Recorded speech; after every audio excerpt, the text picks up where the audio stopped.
Hey guys, I thought I would do a little bit of a different video for you today because when I was editing the past weekend's garage sale footage, I was just sort of thinking about the business and the fact that we're coming now into Q4 of my first full year of reselling. And I sort of thought this is a great time to reflect, not only on how we started and what got me here, but also in terms of like what I want to do for the last quarter to hit some final goals before the end of the fin year, and also what do we want to start doing differently for the next financial year? What ways can we improve the business?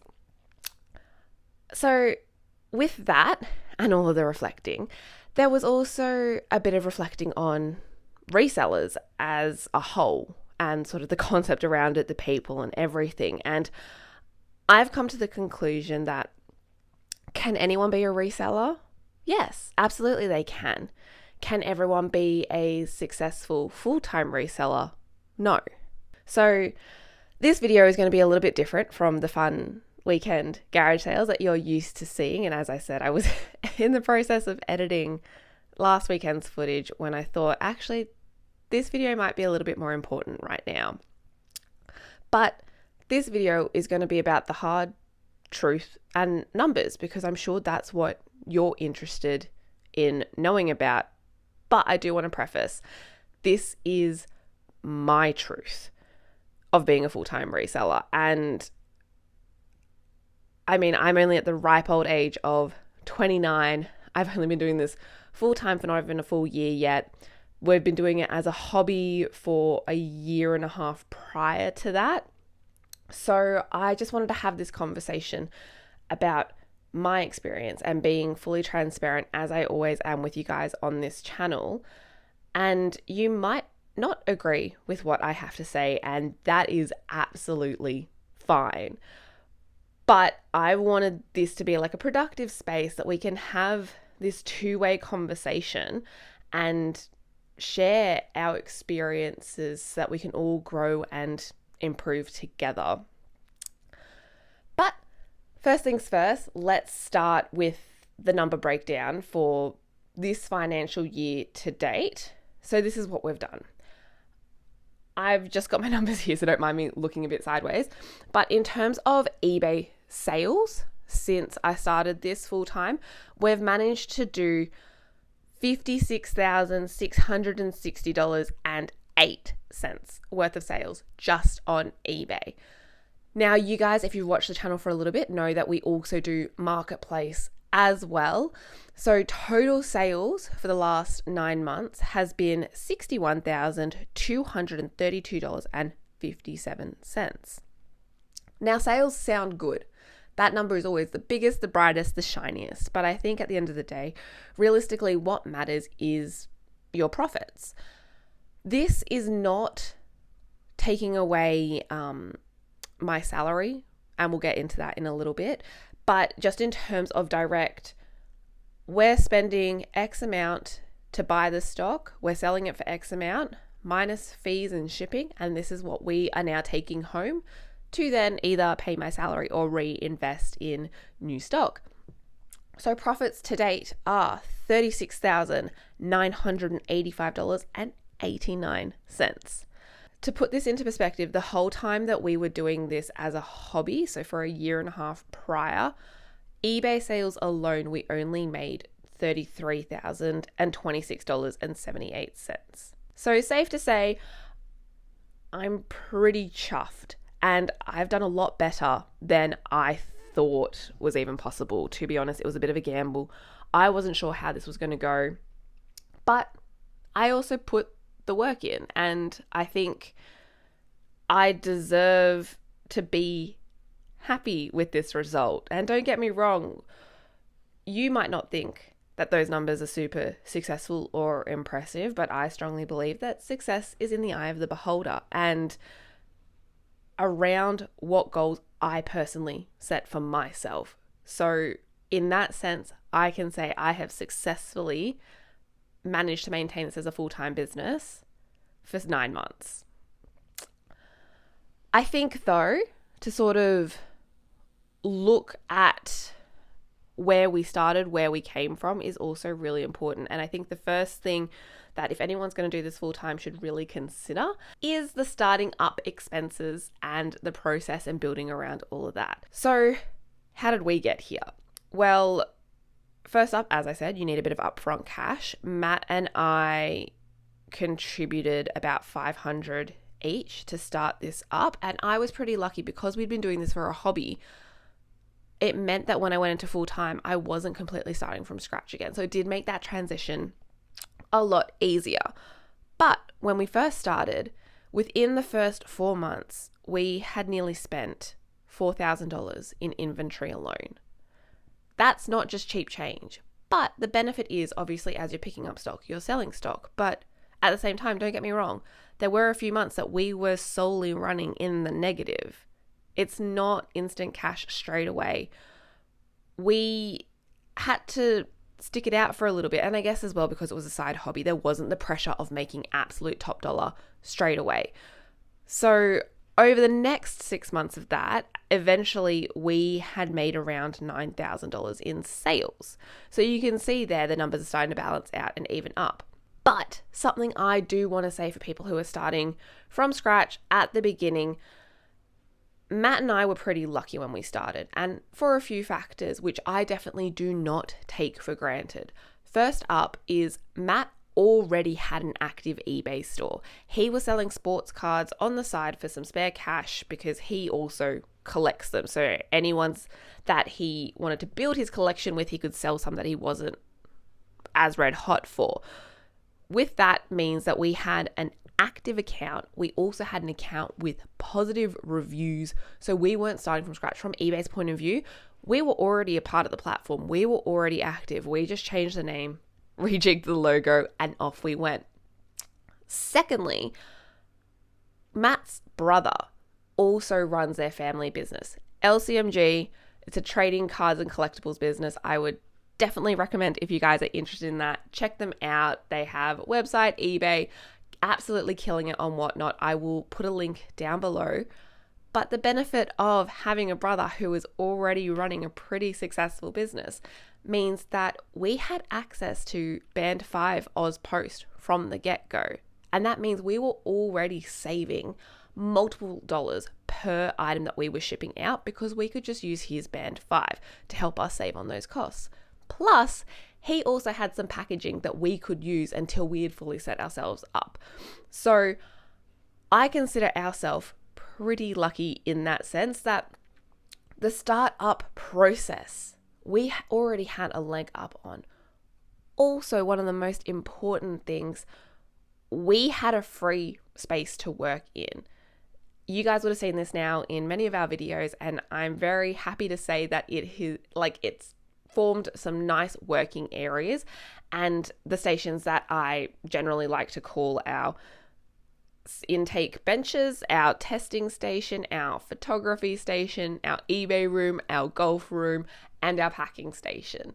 Yes, it's all a bit higgledy-piggledy, and at one point I would love to be all in one space in a warehouse or a unit of some sort, but that is big term goals quite far in the future, because right now I'm saving so much money by not having to pay rent. So ideally I don't need to change that up, but I'm still very proud that we have this whole space and it's for free for us. So the reason I mention all of this is because I was very lucky to be in a financial situation that I could take the leap from part-time to full-time. And it means that I get to do something that I really enjoyed. We literally started this because we were watching some American YouTubers and thought, hey, that looked like fun. Now it's my full-time job, which, to be honest, is really amazing. But that's not to say that it hasn't come with a salary sacrifice. And I think that that's something that's super important. I know people always look at that going, oh, how are you making enough to live?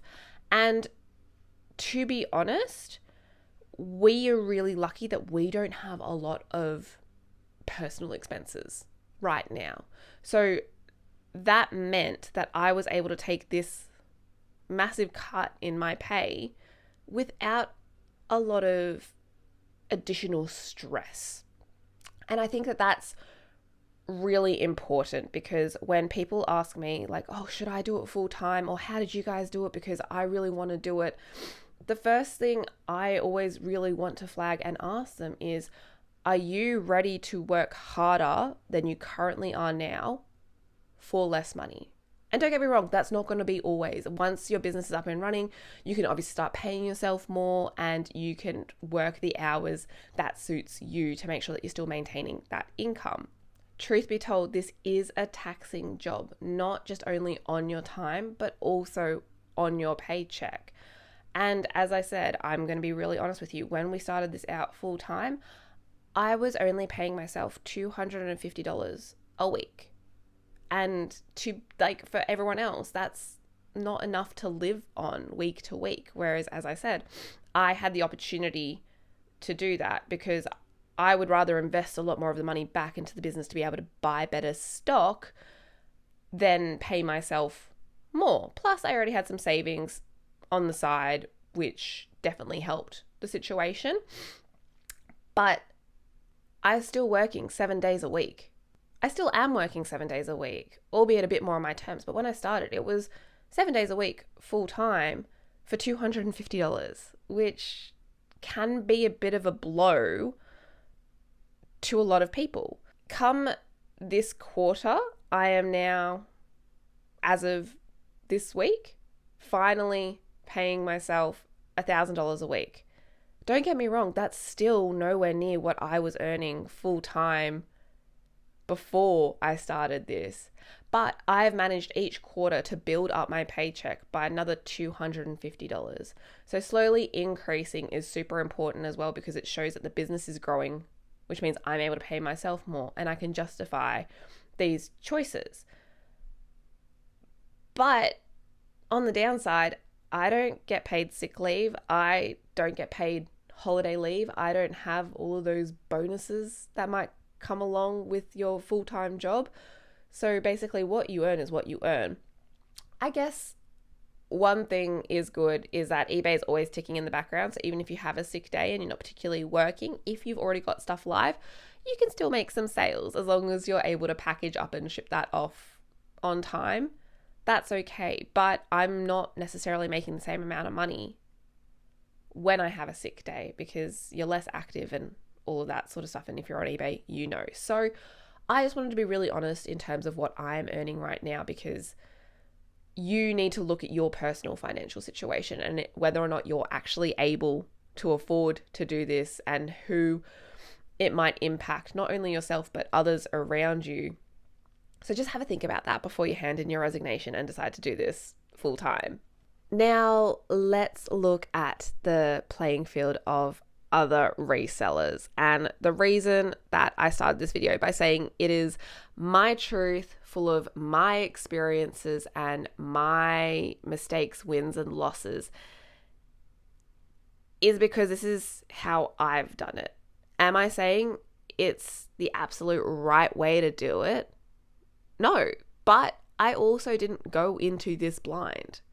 Matt and I did research from the beginning. We had watched a lot of YouTubers prior to this. We had started it as a hobby. So we had an idea of the scope of everything that we would need to do. And then because it was turning into a bit more successful, and I was enjoying it a lot more than my actual full-time job, and financially I was in a position that I was able to switch this up full-time, was at the moment that we both agreed that this was the right step for me to take and be able to go into this full time. But I did also want to have a look at some of the other resellers in this space who are very actively promoting and telling people, go out there, resell, you'll be super successful, make X amount in 5 weeks and all this sort of stuff. Because I feel like they're encouraging some poor practices. This is something that always frustrates us. Every time we watch one of the videos, Matt and I are shouting it at the screen, being like, what are you talking about? No, that's not realistic. That's not an accurate portrayal of what this is like. And I think the best example is when they say any profit is a good profit. And by that, I mean your profit margins. If they say that a $5 profit on an item is a good investment, that's simply not true. Matt and I knew that to make this successful, we always had to maximize our profits. As in any business, don't get me wrong, your profit margins are probably a lot smaller at the start, but it shouldn't be $5 small. That's not a win to celebrate. I think you need to understand that $5 is not enough to be able to reinvest into new stock or good quality new stock.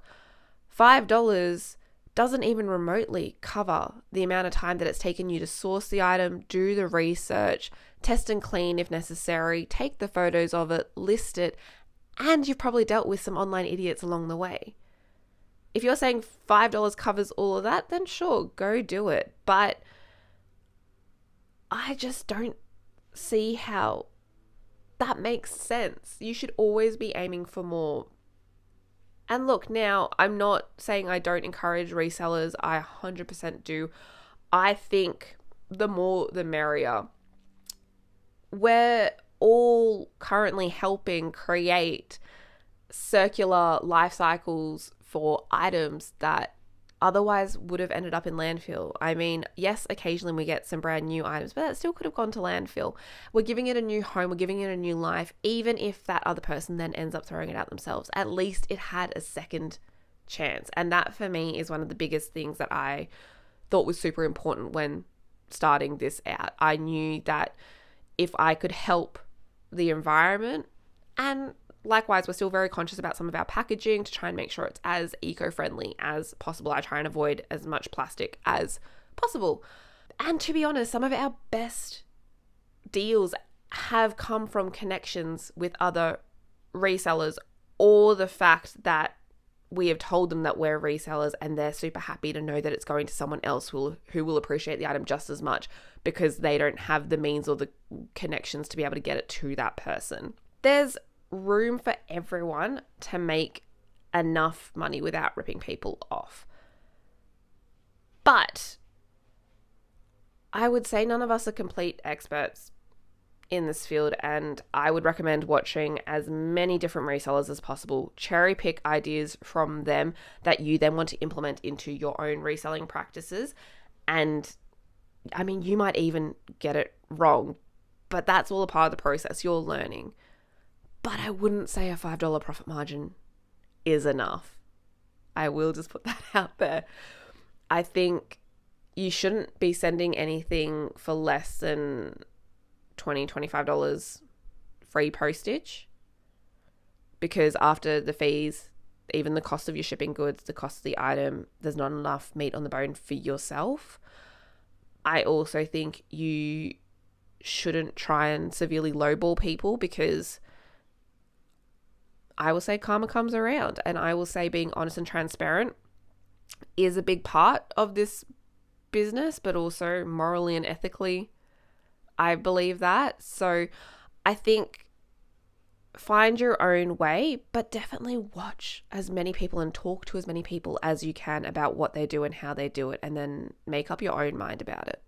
So now that you've heard my long-winded rant about how we got here, now it's time to sort of look at how we'd like to improve the business. Right now, as it stands, our 90-day total fluctuates between $20,000 to $22,000.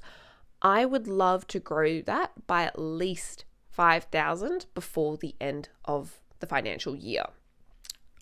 Reason for that is because if I want to be able to grow this business, the 90-day total is pretty important. It helps ensure that your average cost of goods is high. And right now, ours is sitting at around $65 per item sold. Not to say that it doesn't fluctuate different months. Some months are higher, some months are lower. But that's sort of roughly where we like to keep it. So how do I plan on growing it by an extra $5,000? First step is Matt and I are looking at the amount of stock that's going live on our store every day. And I know everyone has their own opinion around this and whether it's a quantity based thing or a monetary based thing. To be honest, I'm kind of going to just smush the two together. I'm going to try and list about $600 worth of stock every day. With that, it inherently means that I'm usually listing a minimum of 10 items a day. So that is an uptick from what we're currently doing, which is 300 a day. I'm hoping that that will sort of build it up. And the way that we're going to do that is by actually being able to list all of our gaming buyout stuff now. I'm almost done with all of the testing and cleaning. Some of the stuff's already going live, but the more of that I can list up straight away will be super helpful. Plus the Wedgwood, I have finally taken my last photo of the Wedgwood stuff. So all of that should be up ASAP Rocky as well. And that will sort of all contribute to the $600 per day target. I also want to be more aggressive with our offers, both sending and accepting. My flat rate was always 5%, and then hopefully that just encourages them to have a bit of a look or also an offer exchange. But realistically, I think I need to go harder. Don't get me wrong, if the item has been, like that listing has been live for like 2 days, don't expect a 30% off offer. I do my research. I know that those items are really price competitive. Generally as well, we aim to have the lowest listed item, but also still reflective of what sells. I know some resellers suggest to try and aim for a middle ground if you've already got a bit of an established store. To be honest, we've found that that doesn't work. We can't sell items if they're more expensive than the cheapest option available. I don't know if that's just because we don't have enough of a following or a fan base. Who knows, but that doesn't work for us. We always aim to be the lowest, but I also need to understand that not all items are going to be a profit. Some might actually be a loss. If I bought it a year ago, don't be sending out a 5% offer. Like, let's be a lot more aggressive with that and be more aggressive with accepting some of those offers. I also want to do another stock take. I did one when I first started reselling full time because I knew in the year and a half that we'd been doing it as a hobby, we'd picked up some shit. Also, there's a bit of that active, like, tweaking listings that eBay likes to see, and it gives those like old stagnant listings a bit of a new life. Whether I've reduced the price, I've edited the title, I was doing a lot more research and things that had previously been listed. So I just want to do another one, and I don't want anything in our store under $20. Long-term goals: by the end of this year, I would love to get my salary up to $1,500. Now I know that that's still not what I was earning previously in my full-time job, but it's a big step up from when I first started at that $250 mark. Also, Matt and I are trying to save to buy a house, so we need every dollar that we can get in this market.